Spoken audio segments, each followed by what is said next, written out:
नमस्कार. स्वागत तुमचं राष्ट्र महाराष्ट्रामध्ये. मी अशोक वानखडे. नितीन गडकरी नागपूरचे खासदार, देशाचे दळणवळण मंत्री आणि भाजपाचे पूर्व राष्ट्रीय अध्यक्ष, संघाचे लाडके, असं काही बोलून जातात की सरकारला ते थोडस अडचणीचं होतं. त्यामुळे गडकरी मोदींच्या विरुद्ध बोलले का काय, असा एक आभास निर्माण होतो. परंतु वस्तुस्थिती अशी आहे की काही युट्यूबर्स असो, सोशल मीडियावर काही लोक असो, या गडकरी सारखे नेता असो, देशाचं वास्तविक चित्र जर तुम्ही रेखाटलं तर लगातार फोकणाऱ्या मारणाऱ्या या सरकारच्या समोर अडचणी येतात. कारण राष्ट्रासमोर आलेली प्रत्येक अडचण, प्रत्येक समस्या, देशासमोरचे असलेले प्रश्न त्याच्यावर चादर टाकतात आणि हे पुढे जातात. नको त्या गोष्टीला फोकस करतात आणि सारखं आपण किती मोठे झालोय आणि आपण किती विकास केला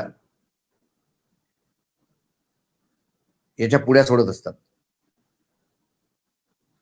गडकरींनी नागपूरमध्ये एका कार्यक्रमामध्ये बोलताना भारताची अर्थव्यवस्था, भारतामध्ये पुंजी निर्माण, कॅपिटल फॉर्मेशन, इन्फ्रास्ट्रक्चर, टॅक्सेशन, कर निदान, याच्यावर बऱ्याच गोष्टीवर ते बोलले. आणि ते म्हणाले बोलताना की अर्थव्यवस्था कशी हवी, जो ग्रामीण क्षेत्राचा सुद्धा विकास करेल आणि नवीन रोजगार निर्मिती करेल, सृजन करेल. पण होतंय काय, दिवसांदिवस गरीब अजून गरीब होत चालले आणि श्रीमंत अजून श्रीमंत होत चालले.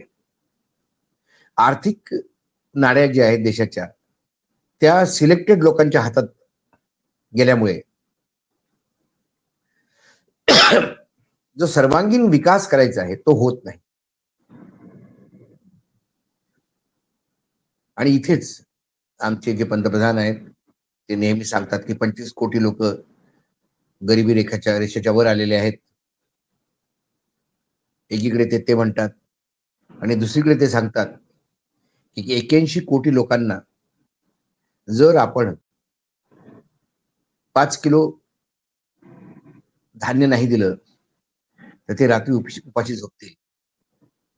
म्हणजे जवळजवळ 65 ते 70% लोकसंख्या सरकारच्या दिलेल्या 5 किलो अन्नधान्यावरच जिवंत आहे, असंही चित्र निर्माण होतं. आणि हे जे क्लेम आहे की रात्री उपाशी झोपतील, हे कर्नाटकच्या निवडणुकीच्या वेळेला पंतप्रधानांनी जेव्हा हे 5 किलो धान्य आता येणाऱ्या पुन्हा 5 वर्षासाठी आम्ही कंटिन्यू करू ते सांगताना ते म्हणाले कि मैं नहीं चाहता कि देश में कोई भूखा सोए, नहीं तो लोग भूखे सोएंगे, इसलिए ये 5 किलो अनाज मैं लगातार जो अनाज की जो योजना है उसको आगे 5 साल के लिए की. याच्या अगोदर 2014च्या अगोदर काय 70% लोक उपाशी झोपत होते का? याचा अर्थ तुम्ही देशाची आर्थिक स्थिती अशी बिकट घेतली, आता लोकांना उपासमारीची वेळ आली म्हणून तुम्ही 5 किलो अन्न देता. मग 25 कोटी लोक कसे वर आलेत? याचा अर्थ पूर्ण देशच गरिबी रेखेच्या खाली होता का? असे कितीतरी प्रश्न समोर येतात. गडकरी म्हणाले की पी.व्ही. नरसिंह रावनी आणि मनमोहन सिंगनी आर्थिक उदारीकरण केलं, त्यामुळे एक ती नवी दिशा मिळाली. परंतु अनियंत्रित केंद्रीकरण जे झालंय अर्थव्यवस्थेचं, अनियंत्रित केंद्रीकरण, अडाणी अंबानीच्या हातात आहे सर्व, असं का? त्यामुळे गरीब अजून गरीब होत आहेत, श्रीमंत अजून श्रीमंत होत आहेत आणि बेकारीचा प्रश्न हा रोज वाढतच आहे. गडकरींनी वस्तुस्थिती सांगितली जी देशात आहे. पण आपण जगात तिसरी इकॉनॉमी, चौथी इकॉनॉमी होतोय. अरे बाबा, 140 करोडचा देश आहे हा. कुठल्याही देशाचं आर्थिक उन्नता किंवा त्याचा आर्थिक विकास हा त्याच्या जीडीपीवर अवलंबून असतो, नाही की त्याच्या पूर्ण टर्नओव्हरवर. एक वाण्याचं दुकान आहे, तो 1 लाख रुपयाचा विक्री करतो एका महिन्यात. उदाहरण सांगतो. आणि त्याला 30,000 रुपये नफा मिळतो. एक मॉल आहे, त्या मॉलची विक्री 1 कोटी रुपये आहे.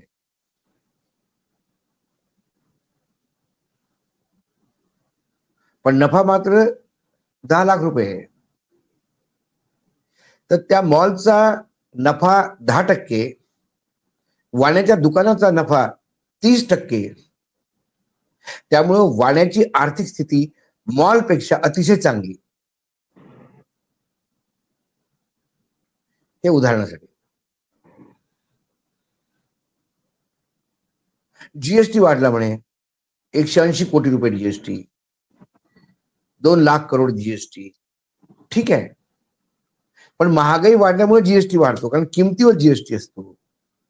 दुसरी गोष्ट, स्टेट जीएसटी आणि केंद्र जीएसटी, राज्यांचा जीएसटी आणि केंद्राचा जीएसटी याच्यापेक्षा जास्त जीएसटी असतो, ज्यात आयातीत वस्तूंवर लावलेला टॅक्स, म्हणजे तुमचं आयातीत बिल एवढं मोठं आहे की त्याच्यावरचा टॅक्स तुमचं पोट भरतं. नुसत्या टॅक्सवर देश चालवून कधी देश समोर जाऊ शकत नाही. तुम्हाला त्यासाठी तुमचं निर्यात वाढवायला हवं. शेतकऱ्यांना तुम्ही 6,000, म्हणजे नरेंद्र मोदींच्या सरकारचं जर आपण वक्तव्य पाहिलं तर प्रत्येकच ठिकाणी स्वतःलाच खंडन करतं.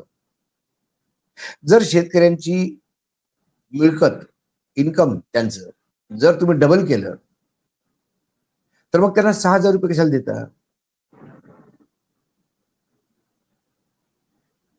ग्रामीण क्षेत्रात जर तुम्हाला फार तुम्ही विकास केला तर मग 3,000 रुपये त्या लाडकी बहीण म्हणून का देता?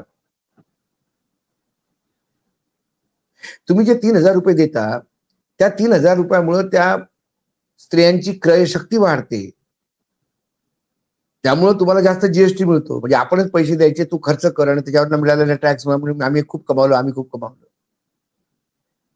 200 लाख करोडच्या पेक्षा जास्त कर्ज देशावर आहे. बरेच बोलले गडकरी, पण निंदकाचे घर असे काही शेजारी. गडकरींचं ऐकतात का कॅबिनेटमध्ये, की गडकरींना वाईट टाकतात? हा प्रश्न आहे. इन्फ्रास्ट्रक्चरवर गडकरी बोलता बोलता एक सूचक बोलून गेले, माझ्याकडे पैशाची कमी नाहीये, कामाची कमी आहे. कारण गडकरींचा जो कामाचा व्याप होता त्याला पाहून पीएमओनी, पंतप्रधानांच्या कार्यालयाने नवीन मोठ्या अनाउन्समेंट करायचं थांबायला सांगितलं. गडकरींनी आपला पूर्ण हिशोबच दिला की सध्या टोल मधनं कलेक्शन 55,000 करोड रुपये आहे. पुढच्या 2 वर्षात ते वाढून 1,40,000 करोड होईल आणि 15 वर्षात जवळजवळ 12 लाख करोड आम्हाला मिळतील. त्याच्यापेक्षा खर्चच कमी आहे. आणि बोलताना ते विवेकानंदाचं एक त्यांनी सुशोभित सांगितलं की जिनके पेट खाली होते हैं उन्हें दर्शन शास्त्र नहीं सिखाया जाता. आपल्याकडे एक म्हण आहे, किंवा हिंदीमध्ये एक म्हण आहे, खाली पेट भूके पेट न भजन हो गोपाला. जर तुम्हाला भूक असेल, पोटात काही खायचा दाना, अन्नाचा दाना नाही, मग अशा वेळेला देवाचे सुद्धा विस्मरण होते. पण हे सरकार ऐकायला कुठे तयार आहे? हे फक्त नवीन आम्ही कॉरिडॉर बांधले, उज्जैन कॉरिडॉर, समृद्धी मार्ग, समृद्धी मार्ग म्हणजे समृद्धी नदी नवीन, आता शक्तीपीठाचा एक नवीन मार्ग,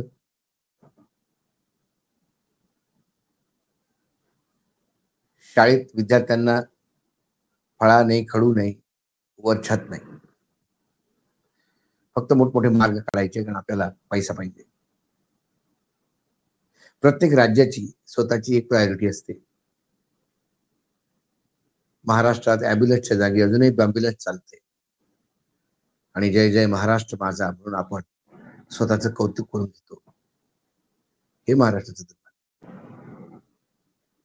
महाराष्ट्र सर्वात जास्त जीएसटी घेऊन सुद्धा सर्वात गरीब राज्य. आपण बजेट देतो आणि बजेटच्या 4 महिन्यानंतर पुरवण्या मागण्यांसाठी पुन्हा कटोरा घेऊन विधानसभेमध्ये आपले अर्थमंत्री उभे असतात. हे महाराष्ट्राचं दुर्भाग्य. चला, आताच एकादशी आषाढी झाली. विठ्ठल आहे, विठ्ठलांच्याच भरोश्यावर महाराष्ट्र आहे. विठ्ठला तूच पहा बाबा. आज एवढंच. पुन्हा येतो काही विषयासोबत. नमस्कार. पाहत रहा राष्ट्र महाराष्ट्र.